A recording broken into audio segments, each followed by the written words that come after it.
दोस्तों, मरते समय रावण ने स्त्रियों के बारे में 8 कड़वी सच्चाइयां बताई थीं, जो आज के समय में सच साबित हो रही हैं।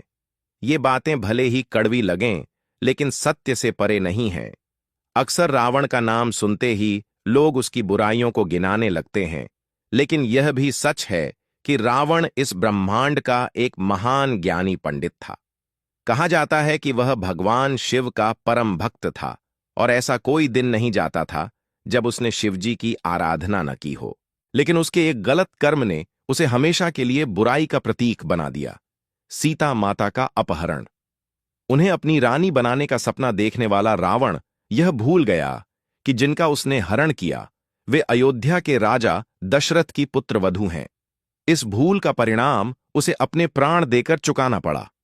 हालांकि एक ज्ञानी पंडित होने के नाते अपने अंतिम समय में रावण ने कई महत्वपूर्ण बातें भी बताई थीं, जो आज भी सीखने योग्य हैं। जिनमें से उसने स्त्रियों की 8 कमजोरियों का उल्लेख किया था। आज हम आपको उन्हीं के बारे में विस्तार से बताएंगे। तो चलिए इस विषय को समझना शुरू करते हैं। दोस्तों, आपसे आग्रह है कि इसे अंत तक अवश्य पढ़ें, क्योंकि अधूरा ज्ञान विष के समान होता है। जब रावण माता सीता का अपहरण करके लंका वापस लौटा, तो उसकी पत्नी मंदोदरी ने उसे समझाने का प्रयास किया। उसने कहा कि सीता एक पतिव्रता स्त्री है और किसी अन्य व्यक्ति की पत्नी का इस तरह हरण करना उचित नहीं है। इस पर रावण ने स्त्रियों की 8 बुराइयों का उल्लेख किया। उनमें से पहली यह थी कि स्त्रियां साहसी होती हैं, लेकिन अक्सर अपने साहस का उपयोग अवगुण की तरह करती हैं। रावण का तात्पर्य था कि कई बार स्त्रियां अत्यधिक साहसी होने के कारण ऐसे कार्य कर बैठती हैं जिनका नकारात्मक प्रभाव उनके परिवार और घर पर पड़ता है। यदि साहस दुस्साहस में बदल जाए तो यह लाभ के बजाय हानि पहुंचा सकता है। इसीलिए रावण ने स्त्रियों के इस गुण को एक अवगुण के रूप में प्रस्तुत किया। रावण ने यह बात इसलिए कही थी क्योंकि जब मंदोदरी को पता चला कि उसने श्री राम की धर्मपत्नी सीता जी का हरण कर लिया है, तो वह बेहद घबरा गई और भयभीत हो उठी। जैसे ही रावण महल में प्रवेश करता है, मंदोदरी उससे विनती करती है कि वह श्री राम की पत्नी को वापस कर दे, क्योंकि उसे इस कार्य के परिणामों का भय सता रहा था। इस पर रावण ने क्रोधित होकर कहा, मंदोदरी, तुम लंकापति रावण की पत्नी हो। तुम्हारा इस तरह डरना मेरे लिए अपमानजनक है। मंदोदरी के डर और आग्रह को देखते हुए रावण ने स्त्रियों के साहस को एक अवगुण के रूप में प्रस्तुत किया। उसका मानना था कि जब स्त्रियां साहसी होती हैं, तो वे कई बार ऐसे फैसले लेती हैं जो उनके परिवार और समाज के लिए हानिकारक साबित हो सकते हैं। इसी सोच के आधार पर उसने स्त्रियों के साहस को उनकी एक कमजोरी बताया। रावण ने स्त्रियों का दूसरा अवगुण यह बताया कि उनके भीतर एक अजीब सा डर हमेशा बना रहता है। हालांकि वे निडर और साहसी होती हैं, लेकिन फिर भी उनके स्वभाव में एक भय की भावना रहती है। रावण के अनुसार स्त्रियां बहुत कोमल स्वभाव की होती हैं, जिस कारण वे कभी-कभी बिना किसी ठोस वजह के भी डर जाती हैं। अपने इसी भय से बचने के लिए वे किसी भी हद तक जाने को तैयार हो जाती हैं, जो कई बार उनके लिए घातक सिद्ध होता है। कई बार भय से बचने के प्रयास में वे ऐसे निर्णय ले लेती हैं जो उन्हें जीवन में कभी नहीं करने चाहिए।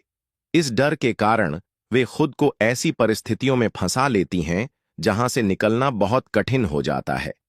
बाद में उन्हें अपनी इस भूल पर पछताना भी पड़ता है। रावण ने यह भी कहा कि स्त्रियों के इस डर का असर केवल उन पर ही नहीं पड़ता, बल्कि उनके परिवार और सगे संबंधियों को भी इसका खामियाजा भुगतना पड़ता है। रावण ने स्त्रियों का तीसरा अवगुण यह बताया कि वे झूठ बोलने की आदत से बच नहीं पाती।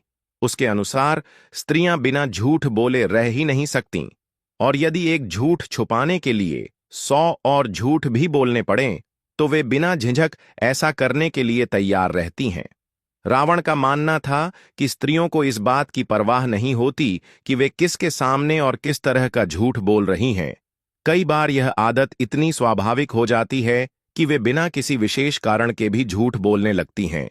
रावण ने यह भी कहा कि इस झूठ की वजह से कई बार रिश्ते और जिंदगियां बर्बाद हो जाती हैं। यह आदत छोटी दिखने के बावजूद गंभीर परिणाम ला सकती है, जिससे न केवल स्त्री स्वयं बल्कि उसके परिवार और आसपास के लोग भी प्रभावित होते हैं। रावण ने स्त्रियों का चौथा अवगुण यह बताया कि वे स्वभाव से अत्यधिक स्वार्थी होती हैं। उसके अनुसार स्त्रियां अपना मतलब निकालने के लिए किसी भी हद तक जा सकती हैं, चाहे इसके लिए उन्हें किसी को धोखा देना पड़े, अपने मार्ग से हटाना पड़े या फिर किसी को झूठे मन से अपनाना पड़े। रावण का मानना था कि स्त्रियां अपने लालच के कारण कुछ भी करने के लिए तैयार हो सकती हैं। वे किसी भी प्रलोभन में फंस सकती हैं और अपने स्वार्थ की पूर्ति के लिए किसी और को भी जाल में फंसा सकती हैं। उसके अनुसार यदि किसी स्त्री के बात करने के तरीके में अचानक बदलाव आ जाए तो सतर्क रहना चाहिए। यह इस बात का संकेत हो सकता है कि वह आपसे कोई काम निकलवाना चाहती है। स्त्रियों का यह स्वभाव यदि नकारात्मक रूप ले ले तो यह उनके और उनके आसपास के लोगों के लिए हानिकारक साबित हो सकता है। रावण ने स्त्रियों का पांचवां अवगुण यह बताया कि वे मन से अत्यंत चंचल होती हैं। उसने यह बात तब कही जब वह अपने जीवन के अंतिम क्षणों में था और लक्ष्मण जी उसके पास खड़े थे।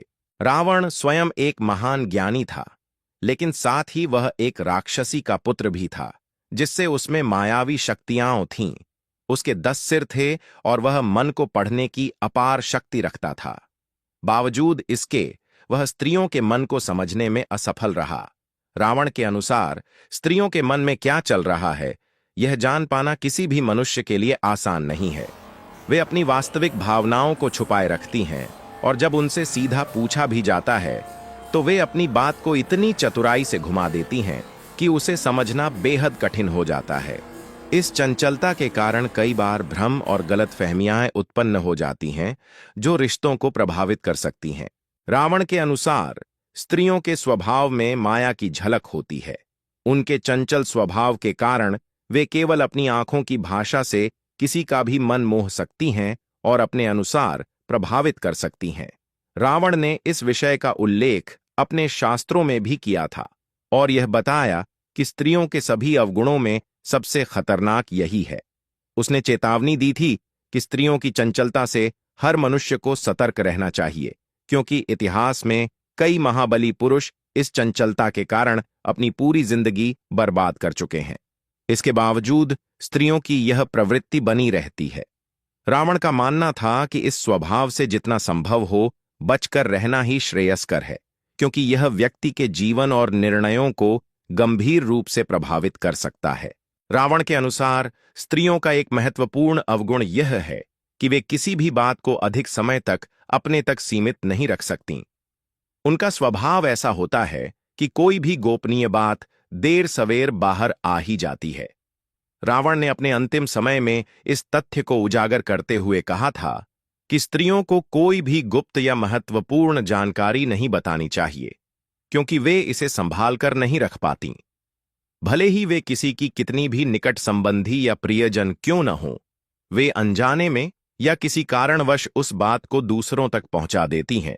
इसलिए रावण ने चेतावनी दी थी कि यदि कोई व्यक्ति स्त्री के सामने अपनी गोपनीय बातें साझा करता है तो उसे भविष्य में इसके परिणाम भुगतने के लिए तैयार रहना चाहिए, क्योंकि एक न एक दिन वह रहस्य अवश्य खुल जाएगा। रावण ने स्त्रियों का 7वां अवगुण यह बताया कि उनमें स्वतंत्र रूप से सोचने समझने की क्षमता कम होती है। वे अक्सर बिना तर्क या विवेक के किसी भी सुनी सुनाई बात पर विश्वास कर लेती हैं और उसी के आधार पर निर्णय लेती हैं।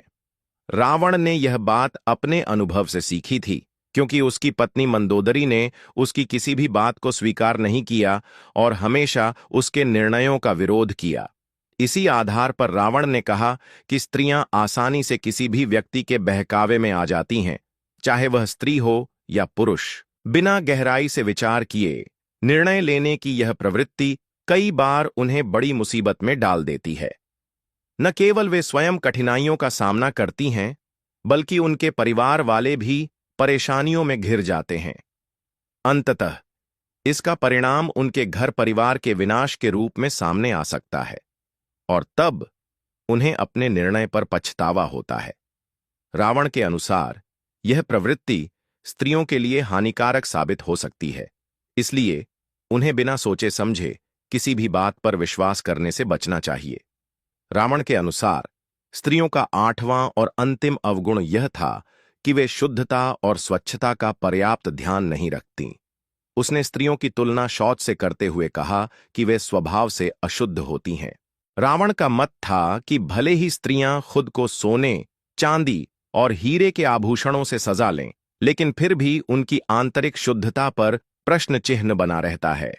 रावण ने इस अवगुण का उल्लेख करते हुए कहा कि स्त्रियां स्वच्छता के प्रति उतनी जागरूक नहीं होतीं जितनी होनी चाहिए। हालांकि यह विचार रावण की व्यक्तिगत सोच और उस काल की धारणाओं पर आधारित था। समय के साथ समाज में स्त्रियों की भूमिका और गुणों को लेकर कई दृष्टिकोण बदले हैं। दोस्तों, वैसे तो स्त्रियों में कई अच्छाइयां भी होती हैं, लेकिन यह कुछ 8 अवगुण हैं जिनके बारे में रावण ने बताया था, और इन्हें सुनकर आप बखूबी जान सकते हैं कि स्त्रियों के अंदर क्या-क्या अवगुण होते हैं और क्या नहीं। दोस्तों, रावण ने जितने भी अवगुण के बारे में बताया है, आपके हिसाब से आज के समय में कितना सही है? हमें कमेंट करके जरूर बताएं। वीडियो पसंद आया हो तो वीडियो को लाइक करें, साथ ही चैनल को सब्सक्राइब करें। साथियों, आशा करते हैं कि आज का यह वीडियो आपको पसंद आया होगा। अगर वीडियो अच्छा लगा हो तो कमेंट में जय श्री राम जरूर लिखें। धन्यवाद।